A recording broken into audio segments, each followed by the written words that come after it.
Hey guys, welcome back to my diaries. It's been like a full year that I literally took a break, and I know some of you guys hate me for it, but I needed to just regroup, hit the reset button, and just enjoy me and my life and stuff. And I did vlog and do diaries throughout it all. I didn't release any of them. And I think the reason that I didn't release any of them was because I still was trying to figure my journey out. And a lot of the reason that I was comfortable releasing the other ones is because I passed that point and had grew from that point. So a lot has altered in my life. It's now November 27th, 2018. And I believe my last entry was on my birthday, October 3rd, 2017. So literally over a year. So much has changed. I think that it was really important for me to get back in front of the camera and introduce you guys to the Tanisha that I am today, because I am not even the same woman, which I think is amazing, because I think that's the most important part of my diaries, to engage with you guys, to let you know how I'm growing, how I'm glowing, but to also, sorry if I'm looking down, I'm recording on my phone because I just wanted to get it out there. But I think that it's important for you to understand that, or understand how important retreat is. To retreat and to give yourself self-care and retreat from the world, it means so much. It's literally like soul food, if you know what I'm saying. So during the year that has passed, I left my old job at the Marriott.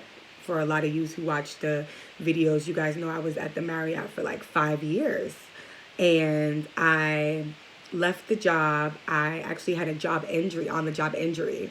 I slipped and fell and hurt myself really bad on the job. And that was last December. So we're coming up to a year of my injury now. And with my injury, it kind of I was upset about it because I wasn't able to realize how much of a blessing it was at the time. But now here I am a year later. I have successfully finished a Frame by TC 6-city tour. Well, it was really 5 cities. It was supposed to be 6 cities, but I had to cancel one. And I am just in a place of self-fulfillment. I don't have as many friends as I used to have. And I think that comes with part of the journey as well. And back to what I'm saying as far as retreat, I think my transition in this year was a humbling experience because it taught me so much about how important it is to put you first. Say no when it's not conducive to your heart, to your growth, to things that you aspire to be as a person. And saying no doesn't make you a bad person. It makes you a better person because you're taking care of self first. And a lot of people are not going to understand that. And it's not for them to understand as long as you made peace with that. So I think that is what was really hard for me, because I was like, oh my God, I'm dealing with a lot of emotion. And I went through a lot of issues with betrayal as well, because people didn't see me as the same Tanisha, which is fine because I wasn't her, but they weren't able to pick up on the new Tanisha that I am today. And I say the new Tanisha I am today because this Tanisha cares about things on a much bigger scale. I care about how things make me feel. I care about my goals and aspirations, which I always did, but my determination has literally altered because I had no choice. You know, God was like, excuse me, hello, wake up. You better get together today because you ain't got no choice. So, I mean, it was a choice, but I feel like I was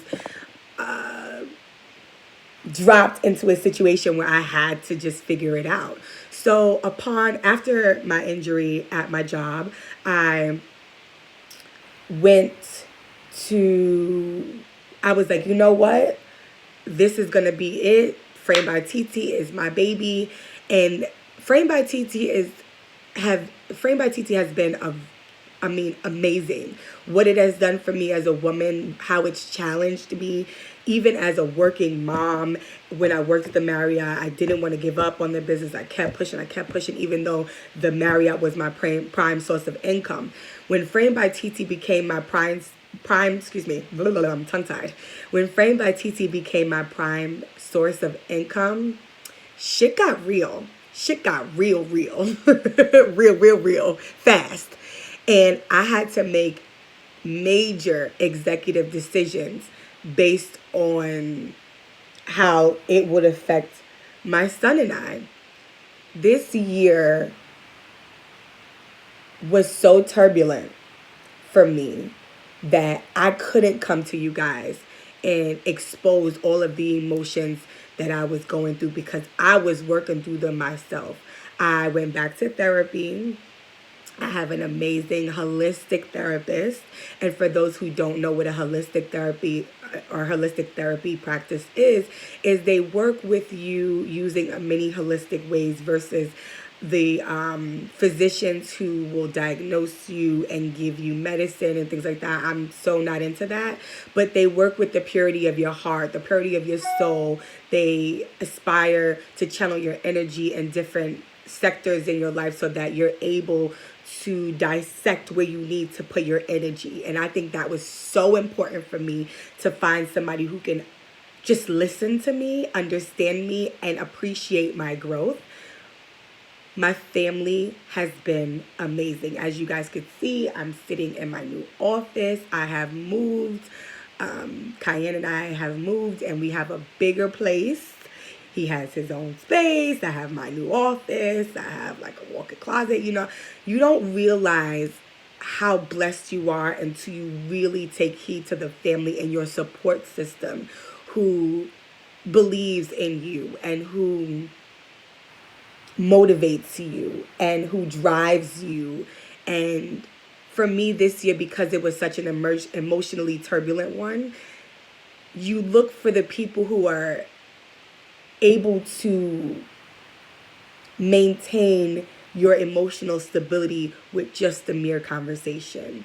And there was nobody in my world, in the world of friends, unfortunately, who I felt comfortable going to exposing that side, because I think that I was so deep in like a self mantra kind of thing that I wasn't able to translate what I was going through and be vulnerable with people who I felt like maybe wouldn't be receptive, because a lot of people, and I'm not going to say people, a lot of my friends had saw me as this strong woman, and even us strong women fall victim to our emotions and circumstance, and I was one.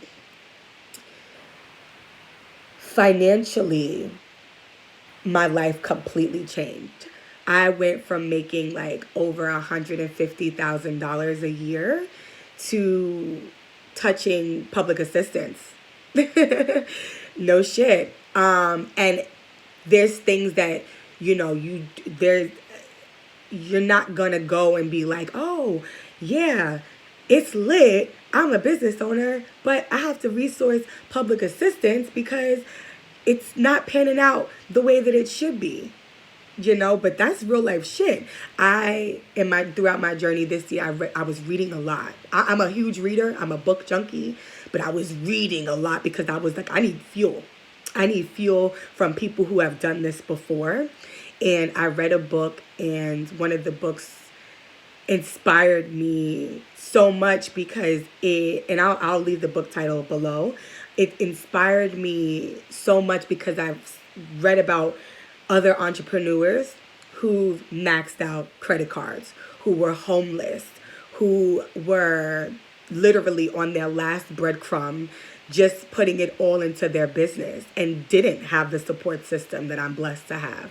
So I am sitting here today with a whole new outlook on life, on business, on motherhood too. My son is doing really, really good. Cayenne is doing amazing, man. I'm just throughout this whole experience, you fear what your kids will experience because you're like, oh, like I'm emotionally enduring so much. I don't want that energy to transfer over to my child.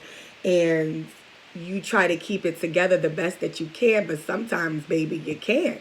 So sometimes you can't. So I think that it was really important for me to come today and get my phone out and just start talking to you. Just start talking to you. I did miss you guys a lot, and there were people who reached out to me that literally warmed my heart because I didn't know how much of an impact the diaries really had on some people, of some of the viewers, and to know that this inspires you and it's my journey, my real life journey. It made me feel obligated to come back and share because somebody may be in the space that I was in, you know. So Frame by TT has now become my only and every source of income. Even with sustaining the injury on the job, and I know a lot of you are like, hey, workers' comp, baby, it's not that easy. Okay, when you're going against big corporations, they are not trying to pay you out. Slip and fall, bust your head, bleed into the white meat. They could give a less shit. They don't want to pay you out. And I'm still currently in litigation with my attorneys and workers' comp, believe it or not. I have yet to get the reciprocity from that situation financially. So I have been leaning on my business.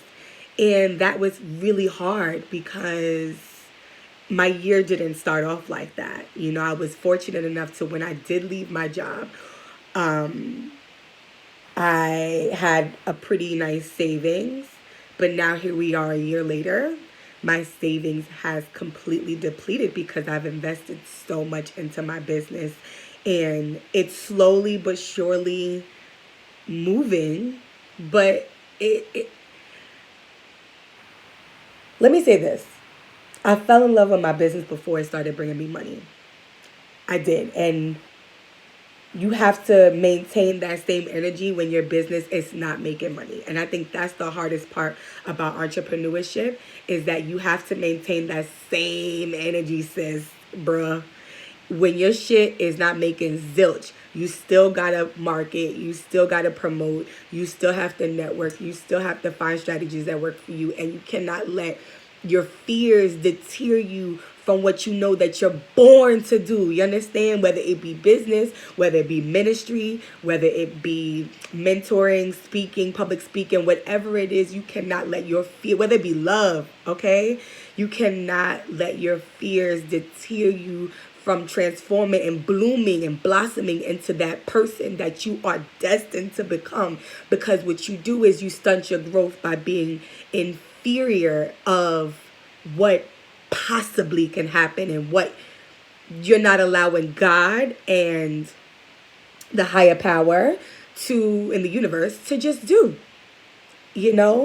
So this year was my most spiritual one. And I fell hard onto my faith because it's what balanced me through this situation and this turmoil. It got to a point where, I pray every day.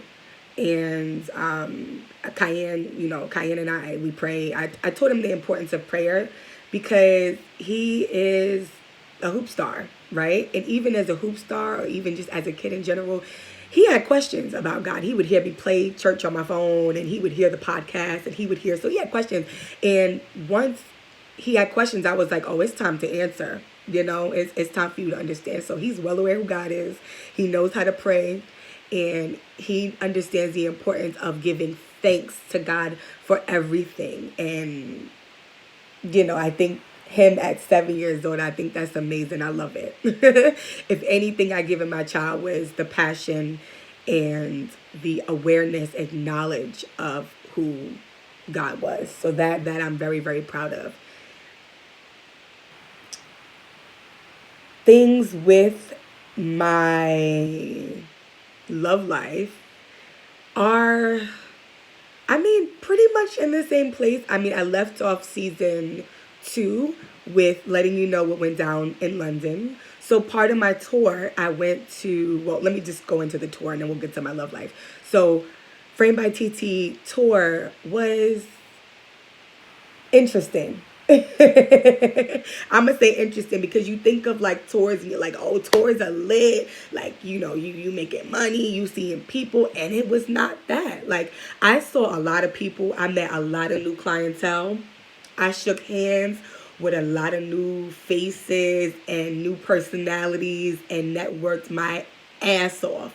I went to Bayonne, New Jersey. I went to Atlanta. I went to Baltimore, Maryland. I went to um, I went to London. I went back to London. So it's, even with my transition financially, I still was blessed. You understand? That's how important faith is. I still was blessed to be able to experience different cities with my business. And instead of me soaking in my misery and becoming a victim of my circumstance, I had to reassess the way that I look at things and perceive valuable items. And I'm not talking about tangible things. I'm not talking about monetary things. I'm talking about valuable items like your heart, your spirit, the people you encounter and how they treat you, and holding them accountable for the way that they treat your heart, your spirit, and your giving nature. And I'm speaking for myself. So along that road, I lost a lot of friends. I lost my best friend, to keep it real.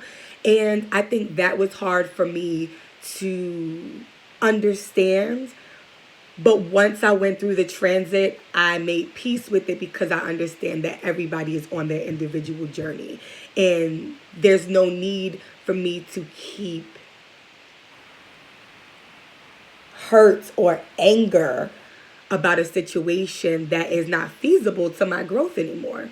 It's just that simple. And it sounds easier said than done. I'm only able to articulate this information now because when I was going through the fire, I was very hurt. I was very upset. And I think that I was more or less upset because it was a journey that I was like, oh my God, I'm here alone. And I have given so much of my energy to people who I love and friends who I've loved, but I'm here alone when I need emotional support. But it was literally God saying, you got this. You don't need nobody else. You don't need anybody else. And it's not that you don't need anybody else to cheer you on, but you really have to go deep within. And that's a journey that everybody takes, or God wants you to take, to take within yourself and literally go deep within and be like, yo, I got to dig this shit out and get it together because I'm relying on the comfort of people who are going through their own journeys and figuring out their own situations of turmoil. And in the midst of motivating them, I'm losing sense of self because now I'm exhausted of energy. And not that I'm this saint, I'm flawed. I'm very much flawed. Tanisha Middleton is flawed as shit. Okay? But I think my heart is one of the purest and my mind is always in a stance of motivation and a pick me up and a lift me up kind of mind. But I had to learn to channel that within. So losing friendships, especially my best friend who you guys are very familiar with throughout my journey. We've posted and we've done this and we've done that and we've traveled. That was hard. And to this day, we haven't reconciled.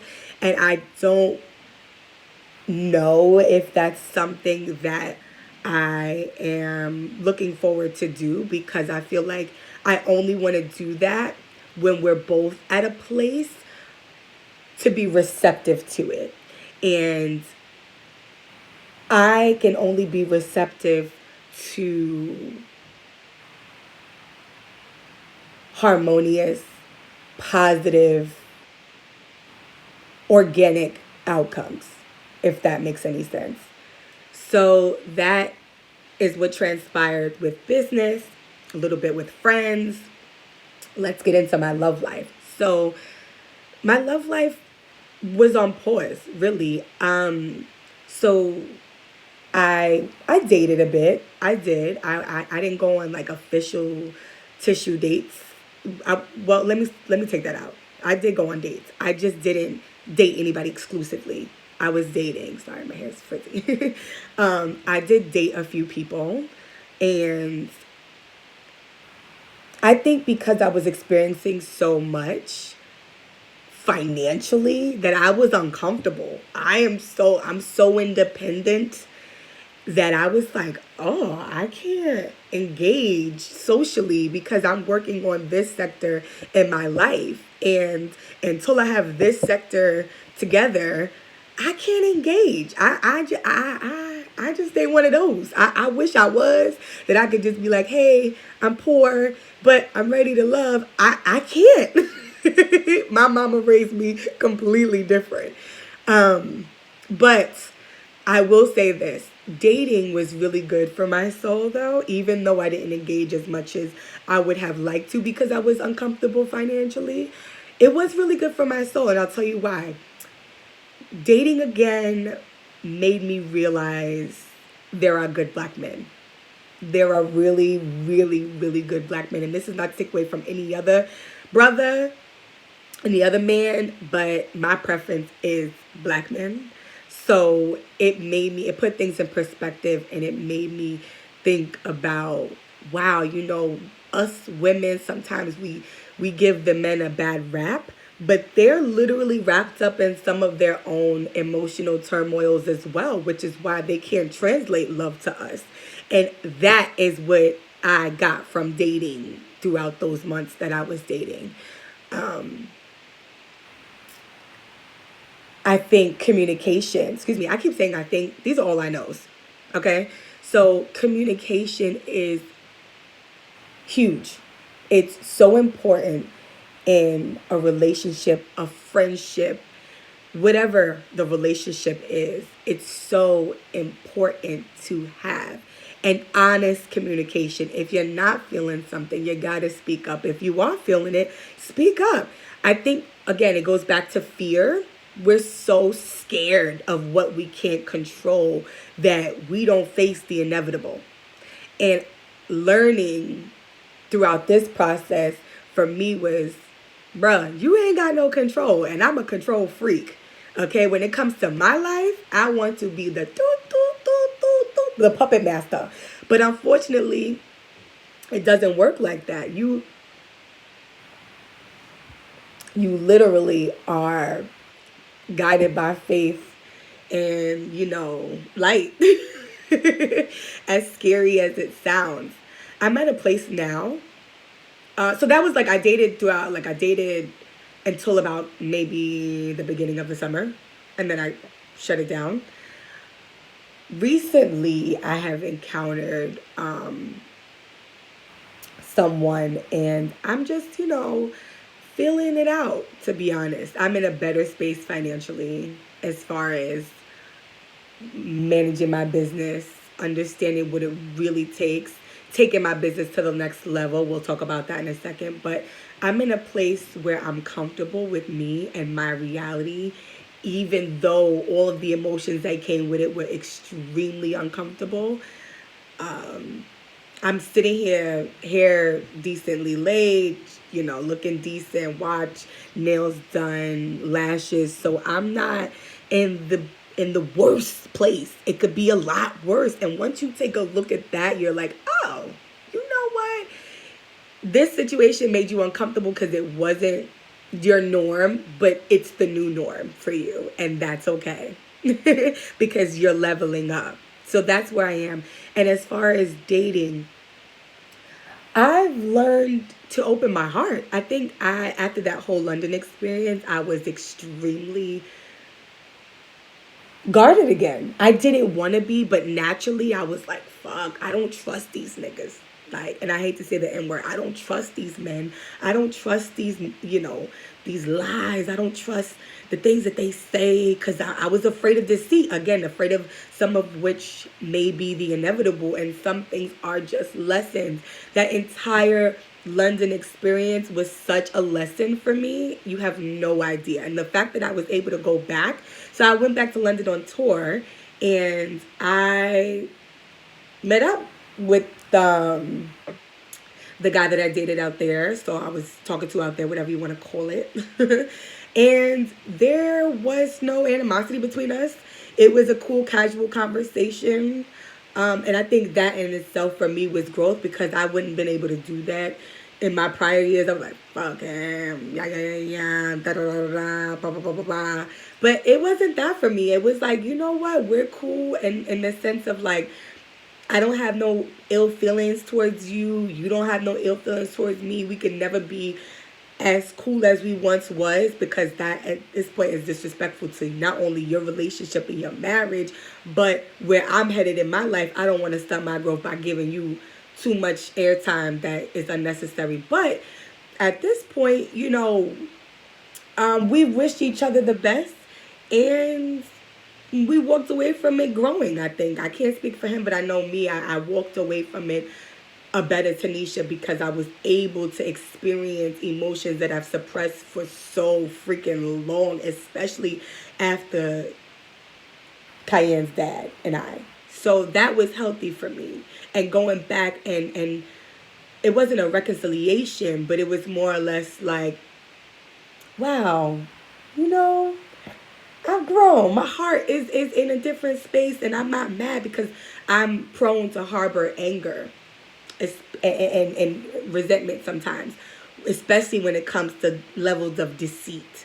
So for me, it was like, man, I'm not even there no more, but let bygones be bygones, and here I am now. So I think that was like really healthy for me. I do. The person who I'm seeing now, I'm not going to get into logistics, but I think that I'm more or less looking to see how we feed each other's soul. Because in this day and age and in my life, I am looking for a soul partner, soulmate connection. And it's deep. You know what I'm saying? It's not something that you could just force. And it's something that takes time, it takes communication, it takes understanding, it takes compassion.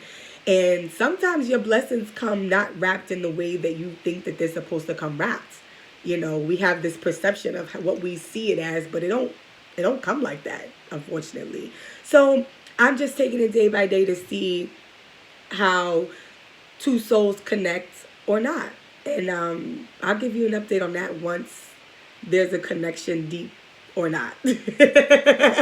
and I'll just, I'll keep you posted as far as my dating life and things as such. I also practiced celibacy. I no longer practice that. But I did practice it for a while. I practiced it for a long while. I think when I was dating over the summer, so I practiced celibacy because I just really wanted to get to know men. I did. I really just wanted to get to know their intentions for me, my intentions for them, and to not let it lead by the power of the PUSSY, because I just didn't want that to be the engagement of my emotions. And as easy as I can just disconnect and do things physically and not have an emotional fulfillment behind it, I feel as though sometimes as women, again, we fall victim to our emotions, as I did, I think, in diary number 3, the epiphany, with my son's father. And I just didn't want to be a victim of that circumstance again. So it wasn't until I felt comfortable in a situation and there was mutual communication and honest communication about where I stood that I was able to be vulnerable with that part of my life again. So that was really empowering as well. It was hard. It was really hard. I'm gonna drop a link because I had to reach out to my homegirl Siobhan Passion from Passion, and she's got all these stuff to help you cope with celibacy. I'm gonna say that she's got some friends to help you cope with celibacy, you know, and your urges and stuff like that. So I'm gonna plug her in Siobhan's passion. Yeah. So I'm just honestly today I just sit before you in such a different space, man. Such a different space. I'm gonna be releasing some videos that I did record throughout my journey, but I just wanted to give you an up to date of where I am today, and so that my videos will allude to this brand new Tanisha and you guys get familiar with her. You know, a lot of the videos were me trying to filtrate as well because I didn't want to be vulnerable on camera because I was like, oh my God, I have this audience watching me and like, you know, we're living this social media realm and I didn't want to be judged for my vulnerability because I'm psycho in a sense of like when I'm vulnerable, you better respect my shit. I'm an artist and I'm sensitive about my shit. It was that vibe, right? But then I was like, at the end of the day, the diaries are for me first and foremost. What I choose to release is what I choose to release, but at the end of the day, it's for me and my sense of stability and my level of growth. So I'd like to introduce you to the new and improved Tanisha Middleton. And I want to just thank you guys for liking, subscribing, for reaching out, for DMing me, for inboxing me, for following me through my journey. A lot of you follow me on Instagram. I'll drop my Instagram below as well. I just want to say thank you because I just didn't realize how much of an impact it made in our community of mental health and its awareness because it's so important. You know, I know a lot of people are advocates for mental health and I am humongous advocate for that. I come from a mom who was into social work, who spoke to us and who instilled in us that communication was key. So it's very important for me to be able to translate my emotions, not only to myself, but on camera because I really want to be a sense of light and guidance to those who watch. So as always, rather, live, laugh, love, and pray. Until next time.